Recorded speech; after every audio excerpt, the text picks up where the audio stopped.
বাংলা নিকেতন চ্যানেলের পক্ষ থেকে সবাইকে জানাই অনন্ত শুভেচ্ছা। আজ আমরা আলোচনা করব ক্লাস 10-এর যে প্রথম গল্পটা জ্ঞানচক্ষু, সেই জ্ঞানচক্ষু গল্পের গুরুত্বপূর্ণ শর্ট প্রশ্নগুলো নিয়ে। তো এর আগে আমরা জ্ঞানচক্ষু গল্পটার বিশ্লেষণ করেছি, এখানে প্লেলিস্টে তোমরা পেয়ে যাবে। তো আজ গল্প নয়, আজ এখানকার যে গুরুত্বপূর্ণ প্রশ্নগুলো যেগুলো করলে তোমরা অবশ্যই কমন পাবে, সেই রকম প্রশ্নগুলো নিয়ে আজকে আমরা আলোচনা করব।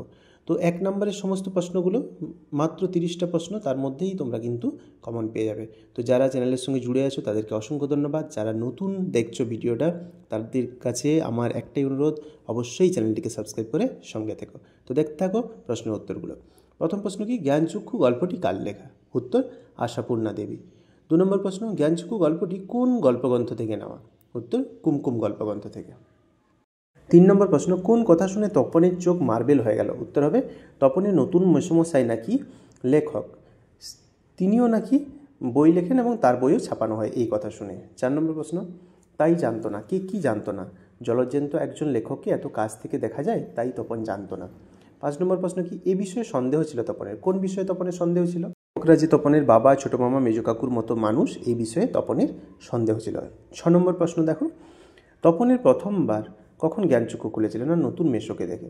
তপনের নতুন মেসো সাধারণ মানুষের মতো কি করেন? দাড়ি কামান, সিগারেট খান, খেতে বসে আরে বাস এত খাওয়া যায় বলে তুলে দেয়, চানের সময় চান করেন এবং ঘুমানোর সময় ঘুমান।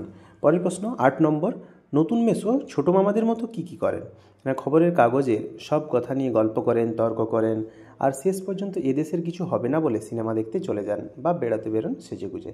মামা বাড়িতে তখন কি উপলক্ষে এসেছে, কেনই বা সেখানে থেকে গেছে? 9 নম্বর প্রশ্ন এটা, ছোটো মাসির বিয়ে উপলক্ষে এসে গেছে এবং থেকেছে কোন উপলক্ষে? না, থেকে গেছে গরমের ছুটি চলছে বলে। পরের প্রশ্ন 10 নম্বর, মেসো কেন কয়েকদিন শ্বশুর বাড়িতে রয়েছেন? না, গরমের ছুটি চলছে বলে। তপনের নতুন মেসোমশাই কোন পেশার সঙ্গে যুক্ত? কলেজের প্রফেসর। ছোটো মাসি কোন দিকে ধাবিত হয়? মেসো যেখানে দিবানিদ্রা দিচ্ছিলেন সেদিকে। পরের প্রশ্ন, তপনের লেখার প্রকৃত মূল্য কে বুঝবে? না, নতুন মেসো। রত্নের মূল্য কার কাছে? জহুরির কাছে। কখন তপন আহ্লাদে কাঁদো কাঁদো হয়ে যায়? না, তপনের গল্প দেখে মেসো যখন জানায় একটু কারেকশান করে দিলে ছাপতে দেওয়া চলে, এই কথা শুনে প্রথমে ঠাট্টা ভাবলেও পরে মেসোর মুখে করুণার ছাপ দেখে সে আহ্লাদে কাঁদো কাঁদো হয়ে যায়। কখন চায়ের টেবিলে তপনের কথাটা ওঠে? না, বিকেলে। তপনের বয়সী ছেলেরা কোন বিষয় নিয়ে গল্প লিখে? রাজারানী, খুন, জখম, অ্যাক্সিডেন্ট, না খেতে পেয়ে মারা যাওয়া, এই সমস্ত মাল মশলা নিয়ে তপনের বয়সী ছেলেরা গল্প লিখে।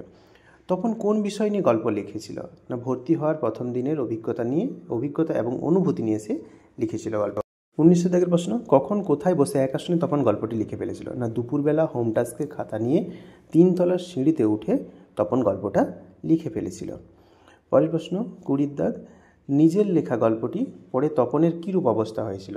গায়ে কাটা দিয়ে উঠেছিল এবং মাথার চুল খাড়া হয়ে গিয়েছিল। তপনের থেকে ছোটো মাসি কত বছরের বড়? খুব গুরুত্বপূর্ণ একটা প্রশ্ন। তপনের থেকে ছোটো মাসি 8 বছরের বড়, মাত্র 8 বছরের বড় হয়। সে তার বন্ধুর মতো আচরণ করত তার সঙ্গে। কাকে তপনের চিরকালের বন্ধু মনে হয়েছে? না, ছোটো মাসিকে। কে কখন মুরব্বি হয়ে গেছে? না, বিয়ে হওয়ার পর ছোটো মাসি। বাড়িতে তপনের কী নাম হয়ে যায়? কবি, সাহিত্যিক, কথাশিল্পী। যেন নেশায় পেয়েছে। কাকে কি নেশায় পেয়েছে? না, তপন কি গল্প লেখার নেশা পেয়েছে। বুকের রক্ত ছলকে ওঠে তপনের। কেন? একদিন সন্ধ্যাতার পত্রিকা হাতে ছোটো মাসি এবং মেসো বেড়াতে আসে। যেহেতু সেই পত্রিকাতেই তপনের গল্প প্রকাশিত হওয়ার কথা, তাই সে কথা ভেবেই তপনের বুকের রক্ত ছলকে ওঠে যে তার গল্পটা ছাপানো হয়েছে। পৃথিবীতে এমন অলৌকিক ঘটনাও ঘটে, এখানে কোন অলৌকিক ঘটনার কথা বলা হয়েছে? সত্যিকারের ছাপার অক্ষরে তপন কুমার রায়ের লেখা গল্প হাজার হাজার ছেলের হাতে ঘুরবে, এই ঘটনাটিকে অলৌকিক বলা হয়েছে। সূচিপত্রে নামও ছিল। সূচিপত্রে কী নাম ছিল? না, প্রথম দিন ব্র্যাকেটে গল্প, শ্রী তপন কুমার রায়। ক্রমশ ও কথাটাও ছড়িয়ে পড়ে। কোন কথাটি ছড়িয়ে পড়ে? উত্তর হবে, তপনের লেখা গল্প কারেকশান করে দিয়েছে মেসো, এই কথাটা। ছোটো মাসি এবং মেসো বাড়িতে এসে কি খায়? ছোটো মাসি ডিম ভাজা আর চা খায়, মেসো শুধু কফি খায়। 31 নম্বর প্রশ্ন কি, কোন কথার মধ্যে তপন হারিয়ে যায়? তপনের মেসো নিজে গিয়ে না দিলে সন্ধ্যাতারা সম্পাদক করে আঙুল দিয়েও ছুঁতো না, এই কথার মধ্যে তপন হারিয়ে যায়। পড়তে বসে তপন কি দেখে? নিজের গল্প পড়তে বসে তপন দেখে প্রত্যেকটা লাইন তার কাছে আনকোরা, নতুন। মেসো গল্পটিকে আগাগোড়া কারেকশান করে দিয়েছেন। তো এই কারণেই তপন পড়তে বসে তার খুব কষ্ট হয়েছিল নিজের মনের মধ্যে। 33 নম্বর প্রশ্ন, তপনের জীবনের সবথেকে দুঃখের দিন কী ছিল? না, যেদিন তপনের লেখা প্রকাশিত হবে সেই দিন তার সবথেকে সুখের দিন হবে বলে তপন ভেবেছিল, কিন্তু সেদিন সে জানতে পারল তার লেখা গল্প মেশো আগাগোড়া বদলে দিয়েছেন। তাই যে দিনটি তার সবথেকে সুখের দিন হওয়ার কথা, সেই দিনটি তার সবথেকে দুঃখের দিনে পরিণত হলো। তখন কি সংকল্প করেছিল? লাস্ট প্রশ্ন, যদি কখনো লেখা ছাপতে দেয় তো তখন নিজে গিয়ে দেবে, নিজের কাঁচা লেখা ছাপা হয় হোক না হয় না হোক। এই লাস্ট প্রশ্নটা তোমাদের কিন্তু খুবই গুরুত্বপূর্ণ একটা প্রশ্ন। তো এই ছিল টোটাল 34টা আমাদের প্রশ্ন। তো এর মধ্যে থেকে তোমরা আশা করি কমন পেয়ে যাবে শর্ট প্রশ্নগুলো জ্ঞানচক্ষু থেকে। আমি এইভাবে প্রত্যেকটা টেক্সটের প্রত্যেকটা ক্লাসের প্রত্যেকটা টেক্সটের আমি শর্ট প্রশ্নগুলো এভাবে ভিডিওর আকারে দেবো। যদি ভালো লাগে অবশ্যই কমেন্ট করো, তাহলে আমি পরের ভিডিও বানাতে উৎসুক হব। যদি তোমরা কমেন্ট করো যে অসুখী একজনের প্রশ্নগুলো এইভাবে দিলে তোমাদের সুবিধা হয়, তাহলে আমি অবশ্যই গুরুত্বপূর্ণ শর্ট প্রশ্নগুলো দেবো, এবং সঙ্গে বড় প্রশ্নগুলো আমি কিন্তু এইভাবেই দিয়ে দেবো নোটের আকারে তোমাদের।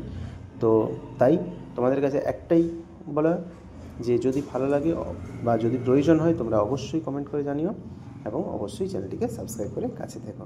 ধন্যবাদ।